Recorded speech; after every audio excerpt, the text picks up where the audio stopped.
que você achou de chegar até aqui e se você já tem em mente algum próximo livro. Eu achei super legal, igual eu comentei, né? Foi uma forma diferente de leitura e eu acho que compensa demais, assim, a gente ter um acompanhamento, assim, sabe? Diferente, porque é aquilo que você sempre pregou, né? A ideia não é só ler para falar que eu leio um livro por mês, ou eu li tantos livros no ano e tal. A ideia não é essa. A ideia é, de fato, adquirir o conhecimento daquele livro. Então, não é ter a leitura, e sim o conhecimento. E foi o que aconteceu comigo nesse livro, sabe? Porque, como eu falei, foi uma forma de leitura diferente que eu tive. E se eu tenho ideia para o próximo livro, eu tenho várias ideias. Tipo assim, mas tem um livro que é do Caio Carneiro, que chama Seja Foda. Eu nunca li ele, mas eu sigo o Caio nas redes sociais, eu sigo ele há muito tempo, inclusive, então, tipo, eu sei do caminho que ele trilhou, eu sei, de fato, o que ele prega, a família dele. Então, eu tenho bastante interesse em ler esse livro, sabe? E se fosse para ler nessa estrutura que a gente montou aqui, eu acho que seria mais bacana ainda. Olha lá, eu achei legal. Achei bacana. Eu acho que a gente inverteu a ordem, acho que a gente devia ter feito hoje do capítulo 7, porque você está com a Maria Isis. Porque o capítulo 7 é sobre filhos, né? Criando filhos plenos. Aí ela aproveitava e dava os pitacos dela. Ah, tá. Mas o capítulo 6 é compromisso perturbador, ousadia para rehumanizar a educação e o trabalho. Você já trabalhou em empresa? Antes, eu falo empresa sim.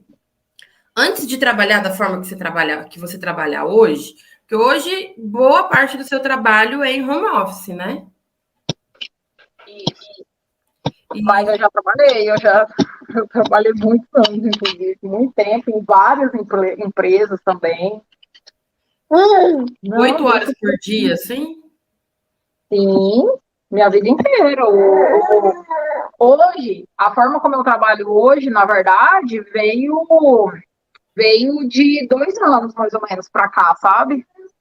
Ah, é Eu recente. sou, eu sou formada há 10 anos. E, não, Maria, espera, a mamãe agora não pode. A mamãe tá fazendo uma live. Ela quer uma coisa. A gente vai dando canetas. Esse capítulo, antes, só abrindo um parênteses, esse capítulo falou sobre liderança, entendeu? Então, olha só, você vai entregando canetas, finge que você é uma líder exemplar, uma mãezona, dá papel Ih, para sabe, criança. ela tá pedindo, ela tava assim com a mão, tava pedindo alguma coisa. Não, ela estava me chamando. Mas eu entreguei uma caneta ali, mas ela não levou papel. Então pode ser que a caneta seja usada no sofá, por exemplo, entendeu? E tá. Na parede, como uma forma de arte diferente, né? Então, eu trabalhei, sim, muito tempo. Eu trabalho, na verdade, desde a metade do meu curso, né? Como estagiária. E aí depois eu fui contratada pela empresa que eu estava estagiando, fiz estágio em 3 empresas diferentes, e aí a última eu fui contratada. Mas depois disso, Ana, eu fui mudando de empresas também. Tipo, a engenharia é muito amplo, né? O mercado em si. Então, assim, eu trabalhei na parte de incorporação, eu trabalhei na parte predial, eu trabalhei na parte de construção de casa de luxo, eu trabalhei na parte de prédio comercial também, tipo, fazer galeria. Teve lugar que eu trabalhei onde eu mexi só com o acabamento final. Então, assim, eu trabalhei em muitos lugares, mas em cada lugar era algo novo, entendeu? Era algo diferente. E Eu você nunca tinha entrei numa chefe, empresa. Ah, e você tinha chefe, porque você era estagiária, né? Isso, exato. Não só como estagiária, né? Até 2 anos atrás eu trabalhava numa empresa, inclusive era só a parte de estudos. Eu trabalhei pela FGV, né? Entendi. E aí, todos os lugares eu tive chefe. E você teve chefe ou você teve líder? Cara, assim, é um pouco complicado, porque eu enxergo da seguinte maneira. Teve lugar que realmente era chefe. Chefe mesmo, sabe? A pessoa, tipo, te xingava, te humilhava, gritava, cobrava algo de você que ela não ensinou. Eu trabalhei num lugar que eu saí de lá falando para todo mundo, tipo assim, eu aprendi lá mais com os peões, tipo assim, mais com os funcionários, peão que a gente fala, tipo assim, né, porque na época a gente brincava até com isso, sabe, com eles mesmo. Ao contrário do que muita gente pensa, eu trabalhei muito tempo em obra e eu nunca fui desrespeitada, e eu aprendi muito mais com os funcionários do que com um engenheiro coordenador mesmo que tinha lá, sabe? Com o chefe, propriamente. Isso. E o cara realmente era muito bruto, muito esquisito. Aproveitando que acabou a obra lá, ele vazou também. Eles não mantiveram ele assim. E ele era bom profissional, tipo, ele fazia a obra rodar mesmo. Mas ele tinha esse impasse aí, sabe? Ele não era bom de equipe. Ele não era bom para liderar. Esses Mas eu pormenores.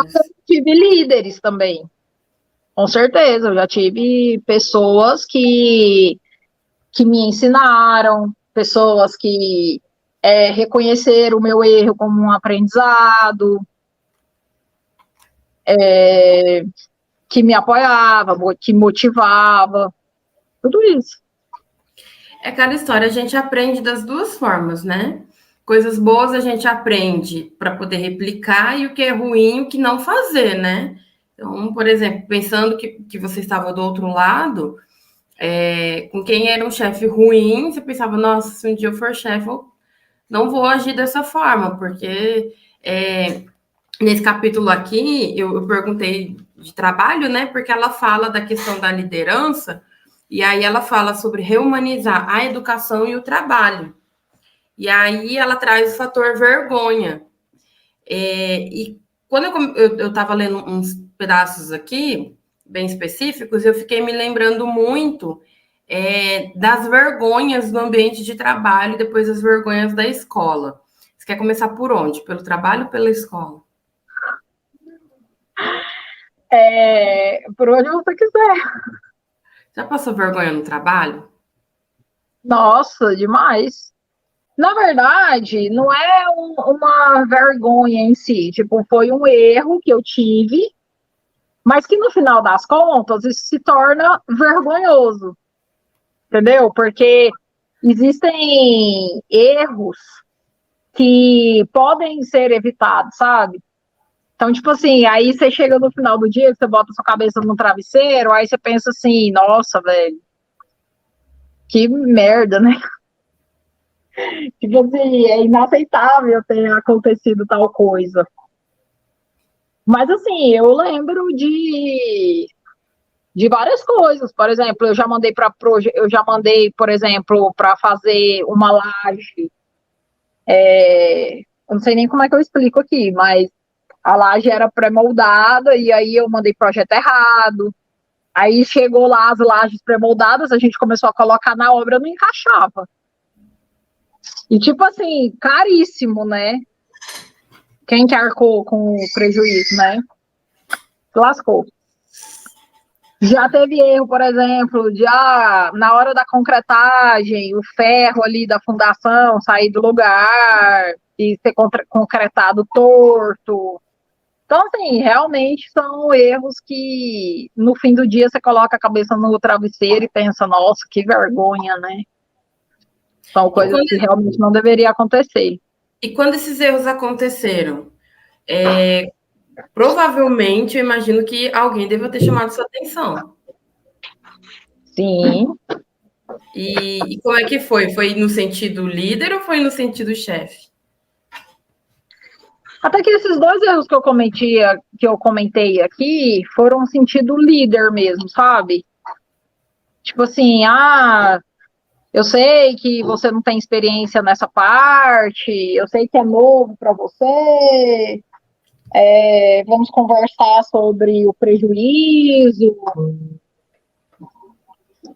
Mas, assim, nada no sentido de humilhação, de Não, te expor na frente de outras pessoas. não.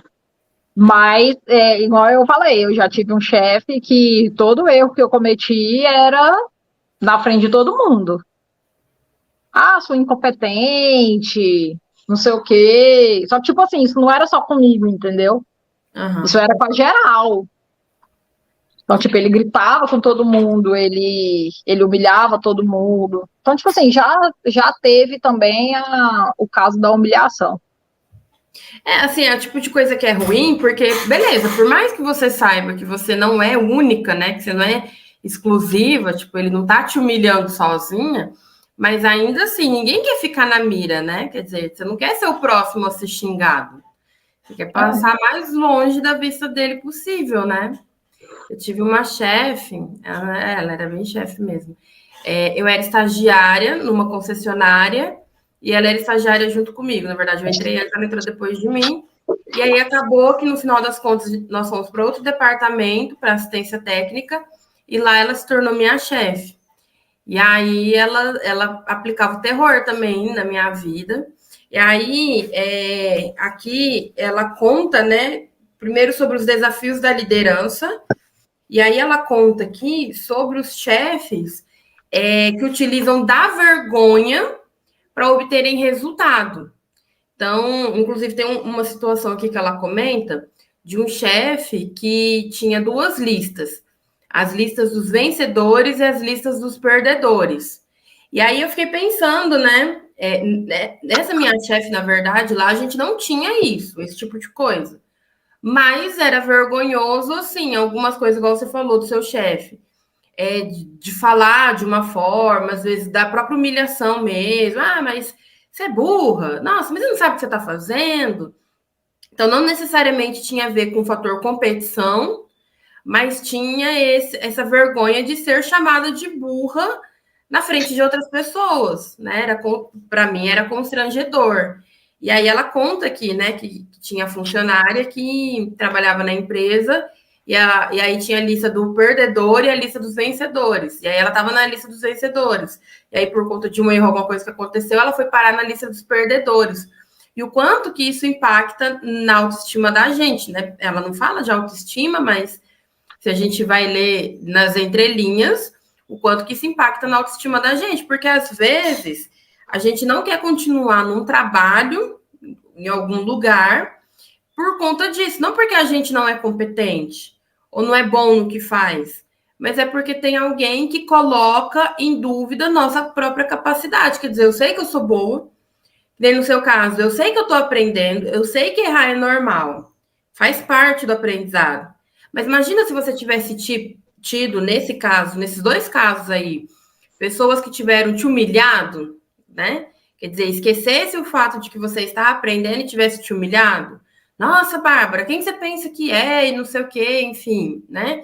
Tivesse te detonado, como é que não ia ficar a sua autoconfiança, né? Porque eu sempre falo que tem aquela questão assim do racional e do emocional, e eles andam muito próximos. E aí o racional vai te falar, não, mas eu estou aprendendo. Mas o emocional, ele fala muito mais alto às vezes. Ele vai falar assim, e daí que você está aprendendo? Não tem nada a ver. Você tem obrigação de saber, você tinha obrigação de ter feito certo.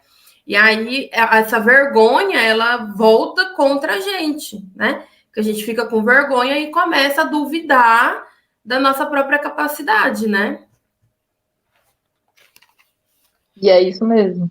E assim, pensando até pelo outro lado da moeda também, a autora dá até um exemplo de uma empresa que era assim, os melhores em determinado período, eles trocavam de lugar com outras pessoas de outros departamentos, né?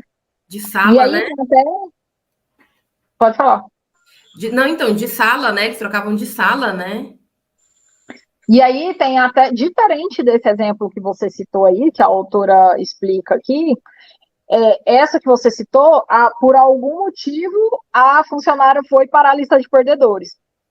Porém, esse outro exemplo que ela cita, o funcionário, ele era muito bem, ele era muito bom, ele sempre era o que estava com as avaliações mais altas. E aí, ele De sempre desenhar. mudava, né, de sala e tal, e ele se sentia mal com isso. A prova é tanto que ele fala no final, né, que ele saiu da empresa porque ele se sentia mal da forma que a empresa usava o bom talento dele, né? Eu acho que entra muito naquela questão, às vezes, de você ser a pessoa exemplo, né? De você ser modelo. Acho que se a gente fosse levar isso para casa, para o ambiente familiar, para outros ambientes que não necessariamente de trabalho, é quando você é a referência, né? E aí, por exemplo, pensando assim agora, que você está com a Maria Isis no copo, pensando assim, questão de filhos, você só tem ela. Mas às vezes, numa família maior, acontece de, por exemplo, tá vendo seu primo isso? Tá vendo seu primo conseguiu não sei o quê, né? E a gente é ruim para quem está sendo mostrado que o outro é melhor, mas para quem é o dono da comparação ali também é ruim. Porque a pessoa se sente numa situação péssima, ela está impotente, né? Tem alguém utilizando das minhas características para dizer que a outra pessoa é ruim. Eu não acho que a pessoa ruim, não tem, porque eu sou assim. Então, mas penso assim, nesse caso aqui, né, dessa história. Imagina se esse cara resolvesse, por exemplo, se tornar um colaborador ruim ou não atingir as metas, só para que isso não acontecesse, né? Então, isso acontece na vida num todo. E aí, partindo para o outro exemplo que ela traz, né, para outra vertente, que é o fator escolar, isso acontece muito ainda na escola. Não é só na minha época, quando eu era adolescente. Eu acho que isso acontece muito ainda na escola.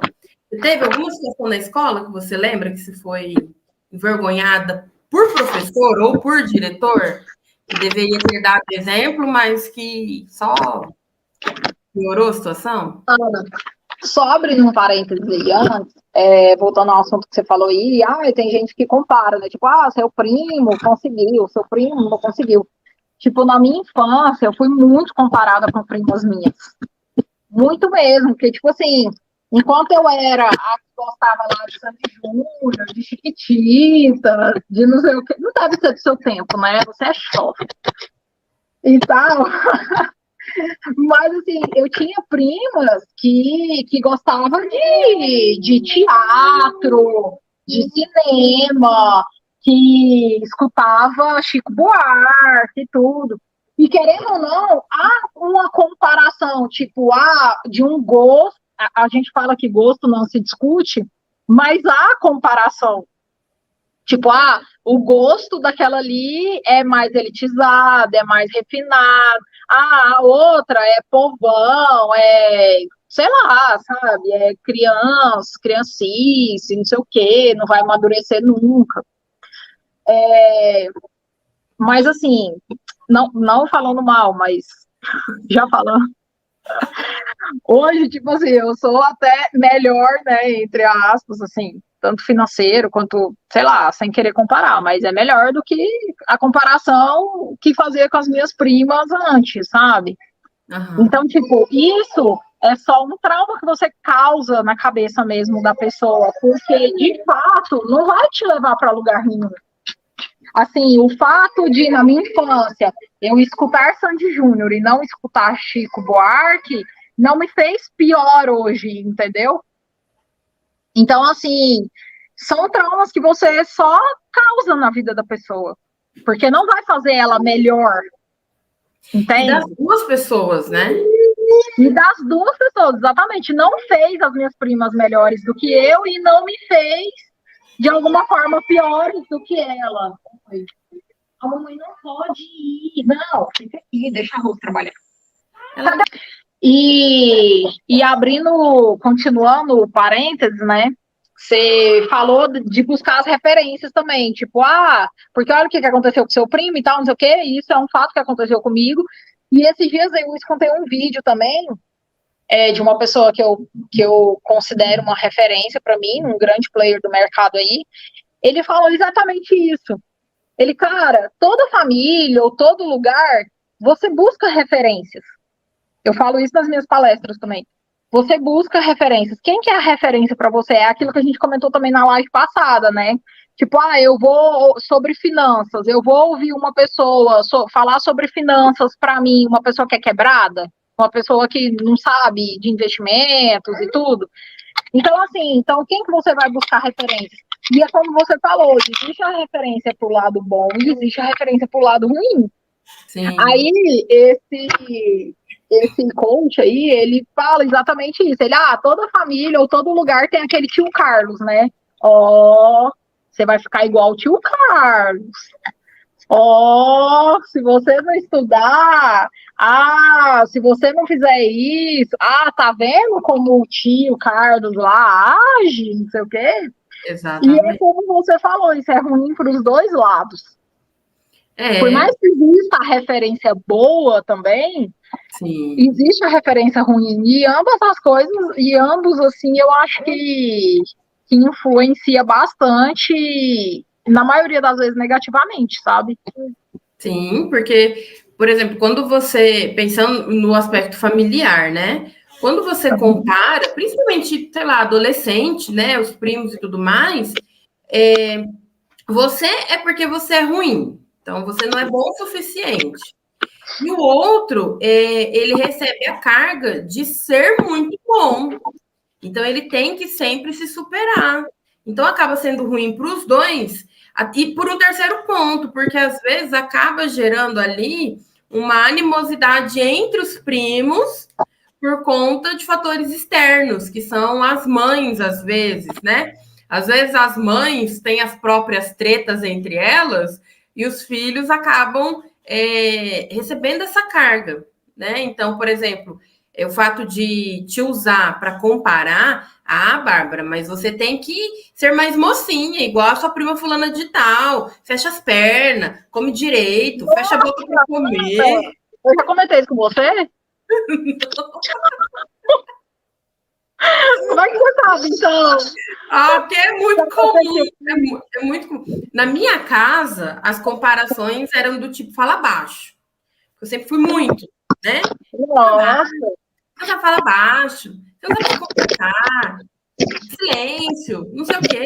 Mas eu vejo isso muito, eu não sei onde. No mercado da esquina da minha casa, eu vou no mercado, eu moro na beirada do Carrefour, né? O Carrefour é meu mercadinho de esquina. E aí, às vezes, eu vou no Carrefour e eu fico observando as famílias, sabe? Então, por exemplo, uma criança igual a Maria Is. Desce, não sei o quê. Não. Tá vendo seu irmão? É muito comum eu ver isso. Você não tá vendo seu irmão? Às vezes, a criança tem, sei lá, eu sou ruim com idade e cognição, mas vamos supor, a criança tem 5 anos de idade. E aí o irmão tem uns 7. Olha ali seu irmão tá quietinho. Eu falo, gente, mas essa criança é pequena, ela não vai entender que o outro tá quietinho. Não faz sentido. E às vezes no caixa, às vezes eu tô no caixa, eu fico olhando algumas coisas assim, não é julgando, é porque são coisas que chamam muita atenção da gente. E aí a gente vê a comparação em todos os lugares, né? Igual você falou a questão da música. Eu gostava de Sandy Júnior, minhas primas gostavam de Chico Buarque. Não necessariamente você vai ser culturalmente inferior e nem elas culturalmente superiores. É uma questão de gosto, né? Eu sempre falo que eu tenho um adolescente aqui em casa, né? Que é primo do meu marido. E ele é adolescente mesmo. E aí ele vem para cá e a gente conversa muito sobre música. Ele gosta muito de filosofia e tudo mais. Então, para outras pessoas, ele seria aquele adolescente culto e tal. Mas a gente conversa sobre filosofia, mas ele conversa sobre outras coisas também. E eu tenho outros adolescentes que falam sobre videogame, que falam sobre outras coisas que não tem nada a ver. E o nível de inteligência deles são páreo a páreo. Não é porque um fala uma coisa que ele é mais ou menos inteligente, não. O nível de inteligência deles é páreo a páreo, mas é porque família, né? De forma geral, a gente quer mostrar sempre algo melhor, a gente usa da comparação. E aí o pior de tudo, porque a gente aprende depois e leva para a vida adulta que eu tenho que me comparar. O problema que acho que eu vejo na comparação é que a gente leva isso de uma forma muito ruim. Porque eu sempre me comparo com uma pessoa melhor, que eu penso que seja melhor do que eu. E aí eu quero me equiparar a essa pessoa. Mas aquele fator, eu esqueço da minha história, né? Eu esqueço que eu tenho uma história, que aquela pessoa tem uma história. Às vezes ela é melhor do que eu. É igual, por exemplo, eu me comparar com você com relação a cálculos matemáticos. Filho, eu não vou chegar nos seus pés nunca na minha vida. E aí eu pedi para sofrer, eu vou sofrer, eu vou sentar e vou chorar, eu vou me achar a pessoa mais burra do universo. Porque definitivamente cálculos matemáticos não é comigo, não adianta, né? Então acho que até para se comparar a gente precisa saber se comparar também. E isso vem lá da escola. A escola faz isso. Eu tive grandes problemas na escola por falar demais. Eu sempre era muito, sabe? Então, eu tive grandes problemas na escola, mas eu quero ver seus problemas de escola. Não, problemas de escola. Não, eu tive muitos também. Só que assim, você comentou aí se foi com o professor ou o diretor, né? Aí não. Não, de fato, todos os professores assim que eu me recordo, porque claro, né, a gente teve, nós somos jovens, né? Mas assim, professores tem uma lista bem grande aí, né? Considerando que cada ano era, dependendo da idade, né? Era no mínimo 5 professores. Se a gente contar que você tinha a partir de 5 professores da quinta série para cá, não. Não, era muita coisa. E assim, eu não tenho nada para reclamar de professor nenhum que eu me recordo assim. Todos sempre foram bem dedicados assim e sempre abriu espaço mesmo para que a sala pudesse, porque ela fala sobre isso aqui também, né? Que os alunos, no final das contas, eu até falo aqui, ó, que acho que a maioria de nós, alunos, acaba aceitando que o melhor mesmo é manter a cabeça abaixada, a boca calada e as notas altas. Mas, assim, eu também tenho essa impressão, eu vivi nessa impressão aqui, de fato, toda a minha vida escolar, só que não foi pelos professores, foi pelos colegas mesmo, entendeu? Eu sempre fui aquela que mais sofri bullying na vida. Sério? Por causa de quê? O que você tinha de diferente? Eu sempre fui aqui a gordinha, eu sempre fui a que usei óculos, eu sempre fui a filhinha de papaizinho, porque o meu pai me deixava na porta da minha sala, depois que ele ia embora, sabe? Então, assim, eu sempre fui aquela que tentava agradar todo mundo. Então, tipo, você não tava nem aí pra mim, mas eu queria ser sua amiga, entendeu? Então, assim, eu tentava me enturmar de algum jeito que no final das contas as pessoas viravam para mim e falavam assim, nossa, garoto chata, velho. Que garoto insuportável. Será que ela não vê que a gente não quer papo com ela? Sabe? Um trem assim. Uhum. Aí eu sempre me... né? Ah? Tipicamente adolescente, né? Mas isso era desde criança, né? Eu sempre fui a mais feinha. Então, tipo assim, tinha a história também de que, nossa, os meninos queriam a fulana, a ciclana, porque era linda, maravilhosa, e eu, por ser gordinha e tal, ninguém me queria, sabe? Naquela fase, assim, que a gente começa a se interessar e tal. E é isso, assim. Eu imagino que você tenha tido mais problemas do que eu, mas eu tive problemas, assim, que me levou a baixa autoestima, igual você falou, tudo começa na infância mesmo, sabe? Sim. Me levou a baixa autoestima, a desmotivação. Quando eu entrei no ensino médio, eu estudava para ter as melhores notas, porque eu achava que assim eu ia me elevar, sabe? Compensar. E no final das contas você descobre que isso não te faz passar no vestibular, isso não te faz ser a melhor profissional, entendeu? Então, São coisas que a gente, infelizmente, vai levando para a vida.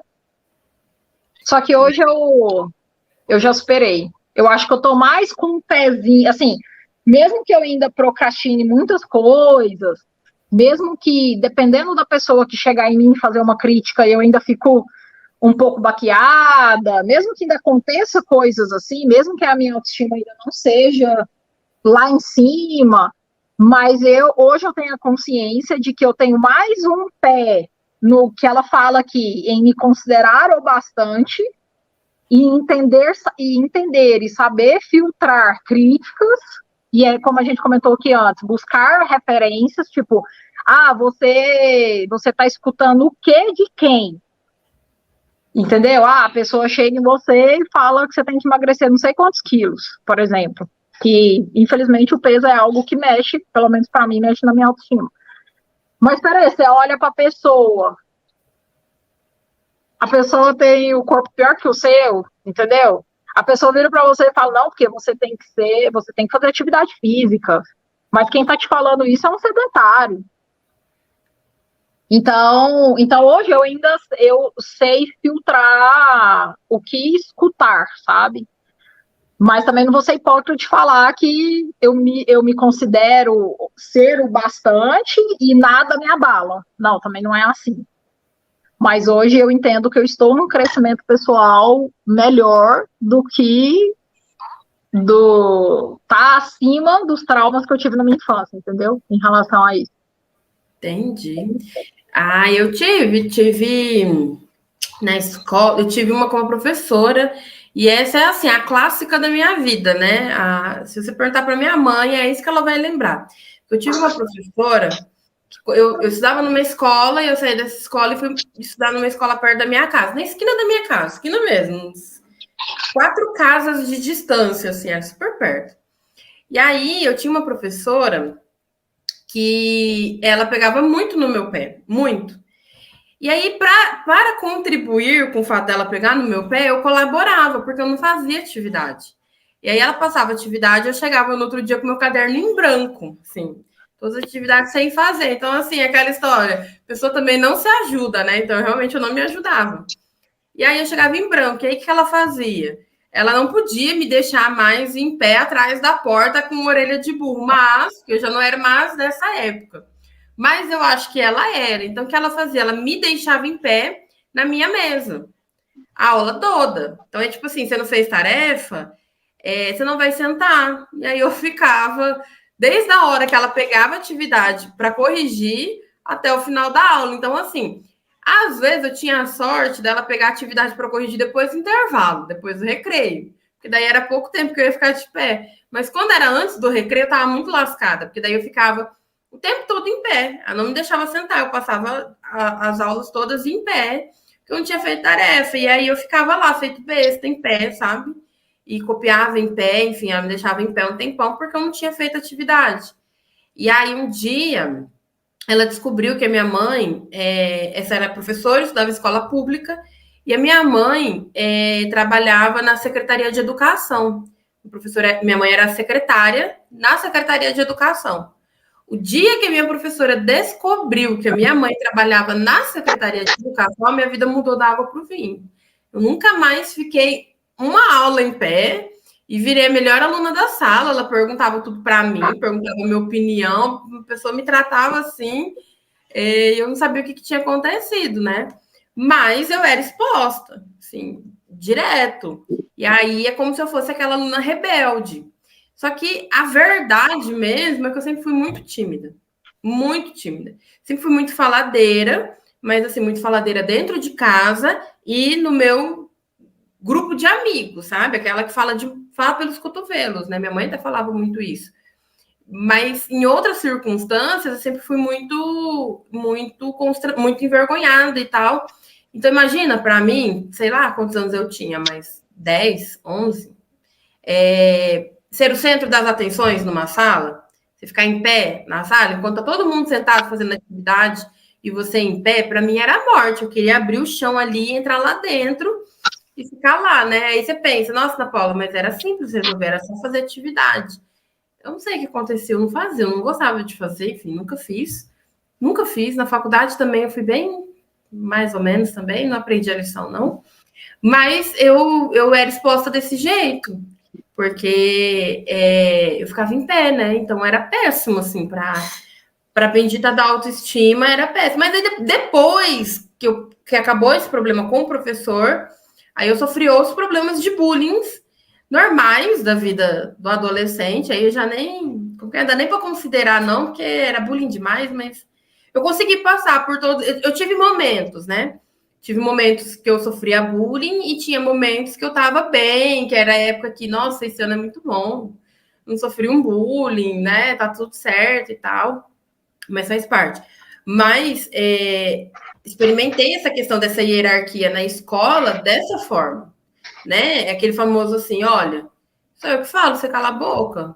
Aqui você não tem vez. E é igual ela fala, né? Ela até traz mais para frente a questão do feedback, né? Perdão, o feedback, eu adoto muito a seguinte filosofia, não só para a empresa, mas para a vida no geral. Eu penso o seguinte, que a comunicação é extremamente importante. E aí, se eu estou magoada com você por alguma coisa que você tenha feito, eu acredito que eu preciso te dizer, para te dar a oportunidade de corrigir. Porque senão, como que você vai corrigir se eu não te der essa oportunidade? Eu vou ficar brava por uma coisa que você fez, você nem sabe por que eu tô brava, a gente deixa de se falar e sabe? E no feedback, eu gostei muito da forma que ela trouxe a questão do feedback, porque mostra essa questão da comunicação, quanto ela é importante. Ela trouxe o exemplo da escola como os professores, né? Mas o quanto, por exemplo, quando ela até fala a questão da hierarquia, né? Quando eu vou falar com o outro como se eu fosse superior a esse outro, não vai funcionar. Porque eu me acho superior, eu acho o outro inferior, pronto. Então não é um feedback. Porque não é uma conversa. É uma imposição, eu estou só falando, né? Olha, Bárbara, não gostei desse trabalho que você fez, está muito ruim. E não te dou a chance de você, às vezes, expressar o que aconteceu com você, que você errou naquilo, que quer que seja. E às vezes foi algo que a gente até pode consertar, né? Entender, enfim, e consertar para que não aconteça de novo. Mas se eu chegar para você num feedback e te falar assim, não, Bárbara, olha, não gostei disso que você fez, isso daqui não cabe nessa empresa, pronto, acabou e vou embora. Isso não é comunicação, então não é feedback.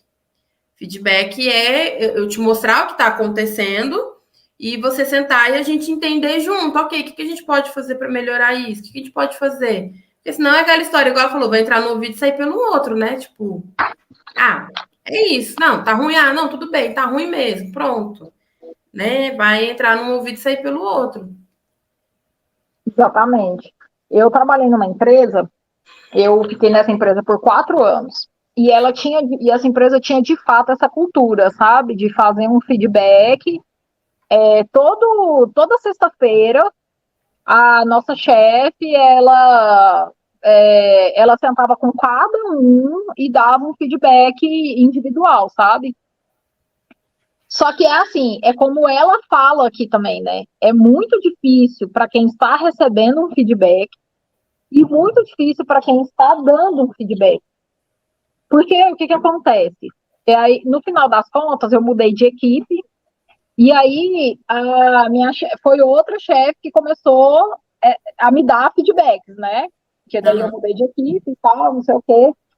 Aí o que aconteceu? Eu estava grávida e tirei 6 meses de licença quando a Maria Is nasceu. Quando eu voltei, aí a minha chefe veio conversar comigo, virou para mim e falou assim: não, Bárbara, a gente vai te desligar porque você não tem o perfil da nossa equipe. Tipo assim, já tinha 4 anos que eu trabalhava na empresa, 4 anos recebendo feedbacks. Aí, na hora, o que passou na minha cabeça? Pô, velho, eu tô sendo mandado embora porque eu virei mãe, né? Porque tem empresa que tem essa política mesmo. E realmente, sabe, filho atrapalha um pouco. Eu iria pegar muito atestado naquela época, né? Eu iria me ausentar muito, eu estava amamentando, enfim, mil coisas. Então, assim, tem empresa mesmo que tem essa política, mas, enfim, Aí e aí na hora eu perguntei, não, mas eu queria um feedback. Eu falei desse jeito, não, eu queria um feedback verdadeiro, verdadeiro no sentido assim, o que eu posso fazer daqui para frente para que eu possa fazer diferente nas outras empresas, né? Para que não aconteça o que aconteceu aqui, porque eles não falaram nada de maternidade. Aí a minha chefe veio com história tipo assim, porque teve um dia que deu problema no seu ponto, você não bateu ponto. Porque nas nossas reuniões semanais eu tinha que puxar a sua língua para você participar.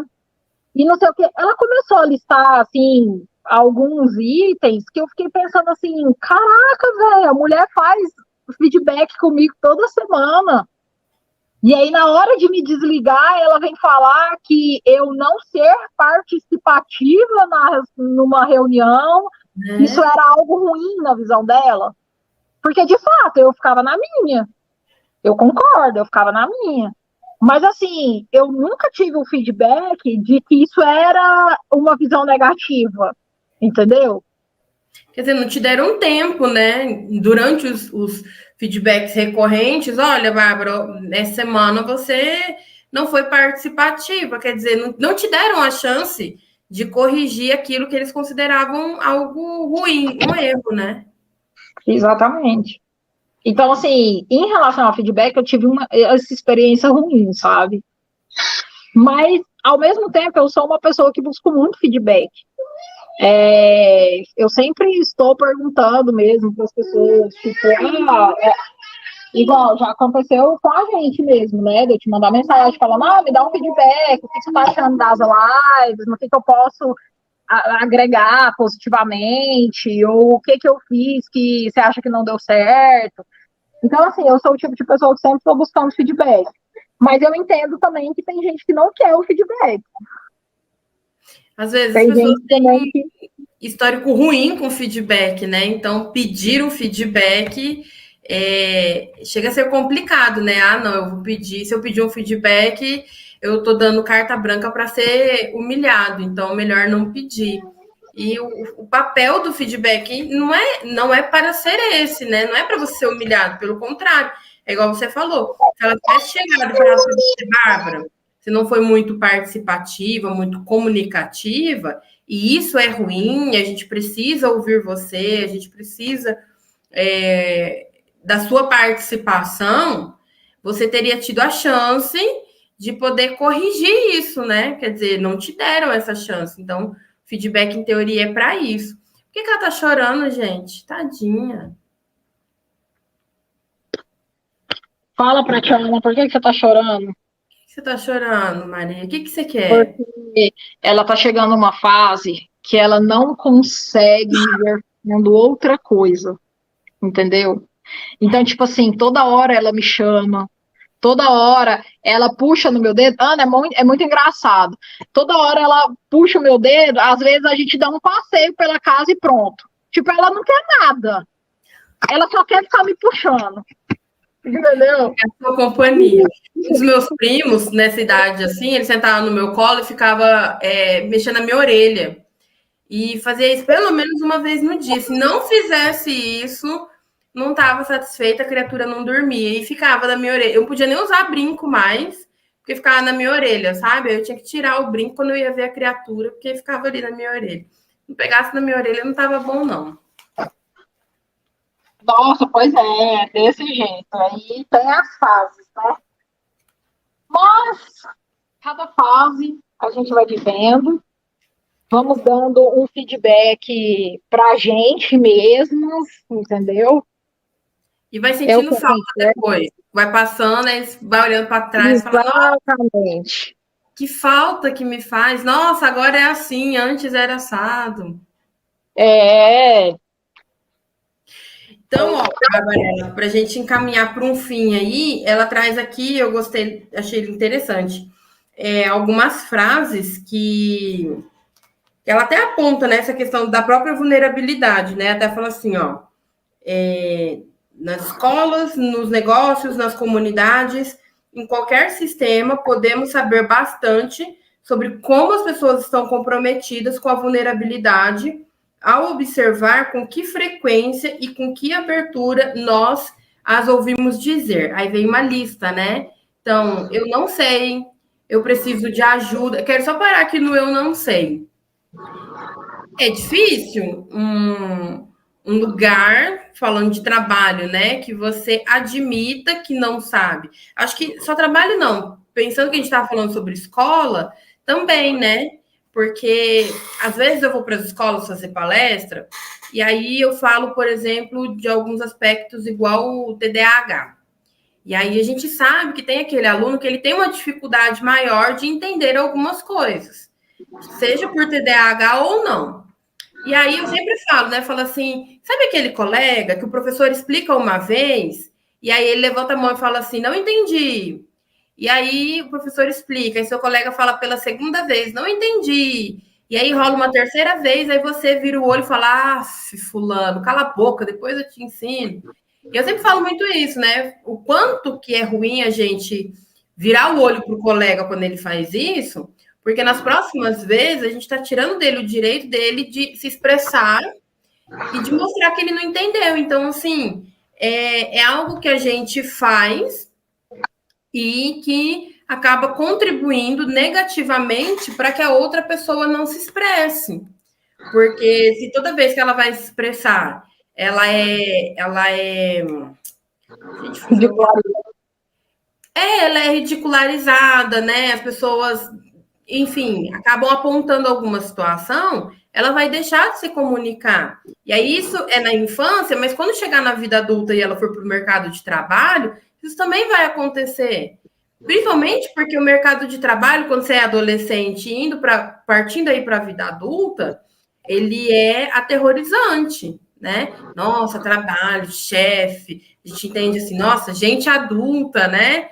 Mais gente para mandar em mim, não só meu pai e minha mãe e tal. E aí eu vou falar no meu trabalho que eu não sei? Não, eu vou passar essa vergonha? Não vou, né? E aí ela traz essa lista aí sobre coisas que a gente precisa ou precisaria ouvir mais nesses ambientes, né? Então, essa aqui eu gosto, né? Eu discordo. Podemos conversar sobre isso? Nossa, num ambiente de trabalho, acho difícil ouvir assim. Não, eu discordo. Fica parecendo até que você é aquela pessoa que faz de propósito, né? Não, então, tal coisa. Não, não concordo. Não, não acho. Não quero. Você vira o do contra, né? Você não tem direito nem de expressar que você não concorda com aquilo. Exatamente. E assim, eu acho que, até pegando o gancho aí que você falou, né, que vem da infância e tudo, talvez, por exemplo, de eu ficar calado em reuniões, seja por isso, sabe? Por eu ter ouvido muito calar a boca na infância. Tipo assim, ai, que garota chata, ai, fica longe, ai, você não sabe nada, sabe? Quem pediu sua opinião? Ninguém pediu sua opinião, exatamente. Então, é exatamente isso. É o que vai construindo na infância mesmo. E, por exemplo, igual o chefe que eu tive também. Cara, se algum dia eu virasse para ele e falasse, não, eu discordo da forma que você está fazendo. Nossa Senhora! Eu acho que ele pegava um pedaço de tijolo que estava do lado dele e tacava, entendeu? Então, assim, realmente são coisas que a gente precisa mudar, né? Tem gente que não sabe ouvir, né? Quer ajuda, desculpa, isso significa muito para mim, obrigado, enfim, são coisas. Eu acredito o seguinte: a gente tem uma construção na infância, na adolescência, grande parte daquilo que nós somos hoje na vida adulta foi forjado quando a gente era criança, quando era adolescente. Se deu para corrigir, ok, mas às vezes não dá para corrigir. E então, por exemplo, na adolescência, na infância, te pediram para ficar em silêncio, cala a boca, senta, para, quieta, sossega. Na vida adulta, você tem uma dificuldade, às vezes, de expressar a sua opinião, né? De demonstrar uma ideia, por medo até de ser rechaçada por causa disso. Mas aí é o momento, e eu acho que é um pouco o ponto central do livro, que é o olhar para a minha vulnerabilidade, eu entender a minha vulnerabilidade e trabalhar em cima disso. entender que tudo bem se eu errar, tudo bem se eu não for bom, né? Por quê? Porque alguma coisa aconteceu em algum momento da vida que fez com que eu me tornasse essa pessoa, mas eu não preciso ser essa pessoa daqui para frente. Eu posso mudar. Eu tenho essa escolha, né? E aí é o momento exatamente de eu olhar e entender e fazer uma escolha. Eu posso continuar ficando calada em silêncio e não demonstrar minha opinião para as pessoas, mas isso tem um custo, ou eu posso ir lá e expressar minha opinião para as pessoas, mas isso também tem um custo. Né? E aí eu vou ter que escolher qual é o custo que eu quero pagar, qual é o valor que eu quero pagar para cada situação, né, que eu decidi. E eu acho que assim a gente finaliza o capítulo 6. E é exatamente isso. É o que ela fala, né? Que a vulnerabilidade, ela é de fato você se expor. Mas é de fato entender isso tudo que você falou aí. É como eu vou reagir a essa exposição, reagir a essa atitude e entender que eu sou o suficiente, eu sou bom o bastante para entender que eu também erro, que eu também sou imperfeito, que eu também posso dar a minha opinião e agregar positivamente com a empresa, ou na escola, ou sabe, sei lá onde. E é exatamente isso, é você lidar com essa exposição, é você lidar com a nudez, né? Que a gente fala desde o primeiro capítulo lá, é como se a gente estivesse nu, mas é saber lidar com isso. Exatamente. Barbarella, para a gente finalizar então esse capítulo e se direcionar para o final desse livro até, o que você aprendeu até aqui com a Benê? Cara, eu aprendi exatamente isso, que a gente pode se considerar o bastante, que nada me tira isso. Assim, eu vou para as redes sociais para contar piada. Cara, vai ter gente que vai amar, vai ter gente que vai odiar, vai ter gente que é o que acontece muito, vai ter gente que me manda reels com outras piadas para eu contar, ou reels engraçados para eu fazer. Assim como tem gente que vai lá me xingar, falando, não, pelo amor de Deus, isso é ridículo. Mas é exatamente isso que a gente finalizou agora esse capítulo. É você se expor e saber lidar com isso. Porque você se garante, sabe? Você sabe quem você é, você sabe o seu pensamento, você sabe nas coisas que você acredita. Você sabe que a comparação existe, mas é como você falou. Eu não vou me comparar com uma pessoa que gosta muito de matemática se eu não gosto. Eu não vou me comparar com uma pessoa que já tem a liberdade financeira, sendo que eu estou criando meu próprio negócio agora. Então, assim, de fato, o que ela fala sobre vulnerabilidade e o que eu estou assimilando mesmo desse livro é isso, sabe? É entender que eu sou bastante nas minhas condições e tá tudo bem. Eu não preciso ser melhor do que uma prima minha, eu não preciso me expor para ter elogios, eu não preciso me comparar com aquele, eu não devo me comparar com aquele que já alcançou o objetivo que eu estou começando a trilhar agora. Então, assim, são pontos importantes que mexe demais com o ser humano, demais mesmo. Tipo, você instalar uma cultura de dar feedbacks numa empresa, cara, igual eu falei, eu trabalhei em muitas empresas e das que eu trabalhei, só uma que tinha a cultura do feedback. Só uma. E na maioria das vezes é isso, tipo, funcionário faz tal coisa que o chefe não agrada, ele manda embora. Sim. Ele não te dá a oportunidade do crescimento. Ele não te dá a oportunidade de você não cometer este mesmo erro numa próxima empresa, entendeu? Então, é como se cada um fosse por si, sabe? Tipo, nós estamos numa empresa, nós somos uma equipe, vestimos a mesma camisa, mas é cada um por si. Então, assim, então eu acho que esse livro, ele tá me ensinando muita coisa, e eu tô assimilando mais esses pontos, assim, sabe? E entender que eu posso me garantir. que eu não preciso do elogio alheio para aumentar minha autoestima, que eu não preciso ter o corpo perfeito, já que isso é algo que mexe mesmo comigo. Eu não preciso ir para as redes sociais e falar lindamente. E é isso, assim, sabe? É me expor de forma consciente, mas entender que isso me faz bem também, sabe?